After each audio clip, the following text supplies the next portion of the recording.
Al-kisah, ada seorang hamba, seorang ahli ibadah, dakhala fi shalah, ia melaksanakan ibadah salat. Kadzabta, engkau berdusta.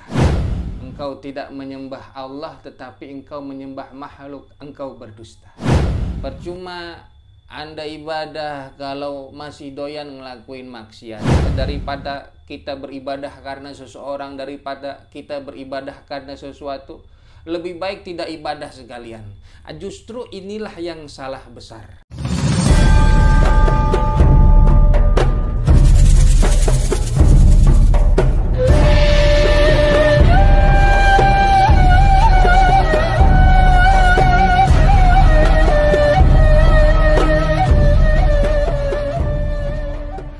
Bismillahirrahmanirrahim. Alhamdulillah wassalatu wassalamu ala Rasulillah wa ala alihi wa sahbihi wa man walah, amma ba'du.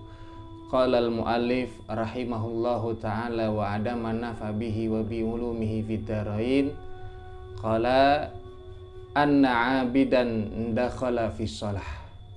Dikisahkan di dalam kitab An-Nawadir bahwasanya ada seorang hamba, seorang ahli ibadah, dakhala fi shalah, ia melaksanakan ibadah salat.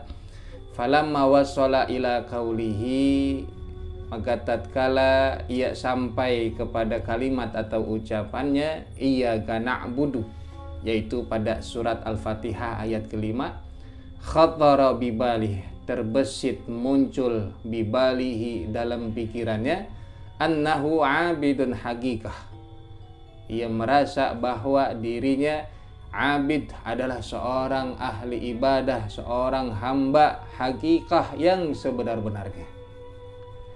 Fanudia, maka ia terpanggil fi sirrihi, di dalam hatinya, kadzabta, engkau berdusta.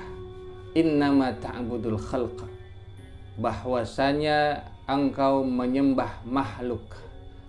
Engkau tidak menyembah Allah tetapi engkau menyembah makhluk, engkau berdusta.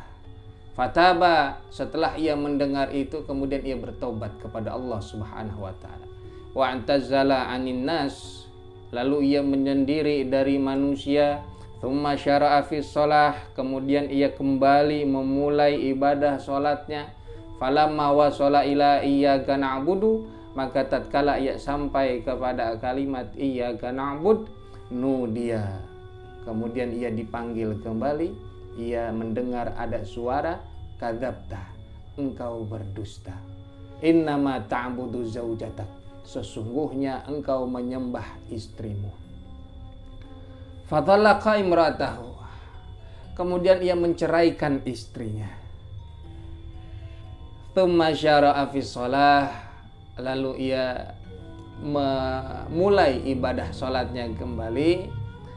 Falamma intaha, maka tatkala sampai ila iyyaka na'budu, sampai kepada ucapan iyyaka na'bud, nudia, ada lagi yang memanggil dirinya, kadzabta, engkau berdusta. Innama ta'budu malaka, sesungguhnya engkau menyembah harta-hartamu. Fatasaddaqa bijami'ih, kemudian ia mensedekahkan seluruh hartanya. Tsumma syara'a fi shalah, kemudian ia memulai kembali salatnya. Falamma wasala ila iyyaka na'budu, maka tatkala sampai kepada kalimat iyyaka na'bud, nudia kadzabta, engkau berdusta. Innama ta'budu thiyabak, sesungguhnya bahwasanya engkau menyembah pakaian-pakaianmu. Fatasaddaqa biha, kemudian ia mensedekahkan pakaian-pakaiannya, ila ma la budda minhu, kecuali pakaian-pakaian yang harus ia pakai, artinya pakaian yang ia butuhkan saat itu.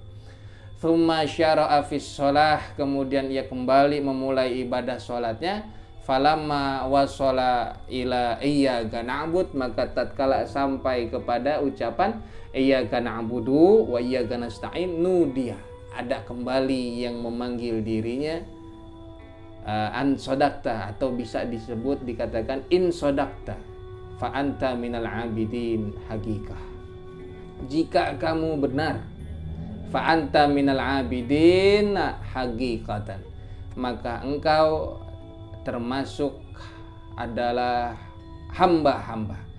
Fa anta minal abidin, maka engkau termasuk dari hamba-hamba yang sebenarnya, yaitu yang sebenar-benarnya melakukan ibadah kepada Allah Subhanahu wa ta'ala. Dari kisah ini kita dapat mengambil kesimpulan bahwasanya ibadah itu hanya semata-mata karena Allah Subhanahu wa ta'ala. Maka kita pun dituntut untuk senantiasa ikhlas dalam melakukan ibadah. Sebab orang yang benar-benar dalam ibadahnya adalah orang yang benar-benar melakukan ibadahnya dengan penuh keikhlasan, semata-mata hanya karena mencari ridha Allah Subhanahu wa ta'ala. Ia beribadah dalam keadaan sadar bahwa ikhlas adalah rahasia diterimanya amal ibadahnya. Memang keikhlasan itu adanya di dalam hati. Yang keikhlasan itulah yang mensifati daripada amal perbuatan kita. Kita bisa tahu ikhlas dalam beribadah, ikhlas dalam beramal ketika kita setelah melakukan amal ibadah tersebut. Seperti halnya kita mengetahui seseorang itu ganteng, tampan rupanya, setelah kita mengetahui kalau orang tersebut adalah laki-laki. Jadi beramallah kita terlebih dahulu, baru belajar ikhlas. Ya, berbuat baik, jangan menunggu menjadi orang yang baik, tapi teruslah berbuat kebaikan sampai kita menjadi orang yang baik. Semua yang kita lakukan, semua yang kita perbuat itu nggak ada yang cuma-cuma.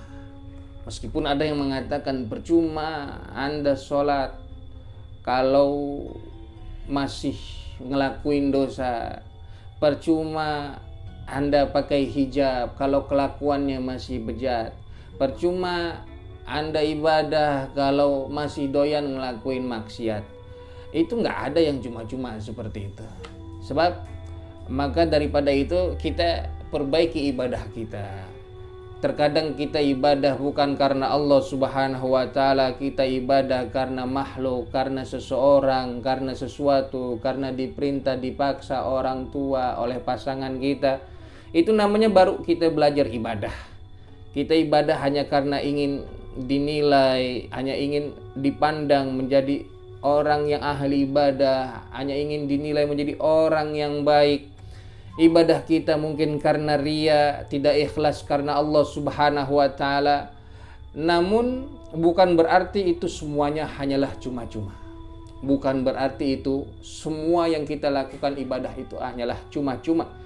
Ibadah yang kita lakukan karena riya tersebut, sehingga banyak orang yang beranggapan mungkin berpendapat kepada kita, daripada kita beribadah karena seseorang, daripada kita beribadah karena sesuatu, lebih baik tidak ibadah sekalian. Justru inilah yang salah besar. Ya, justru inilah yang salah besar, sebab dikatakan oleh para ulama, tarkul amali li ajlin nas riyaun.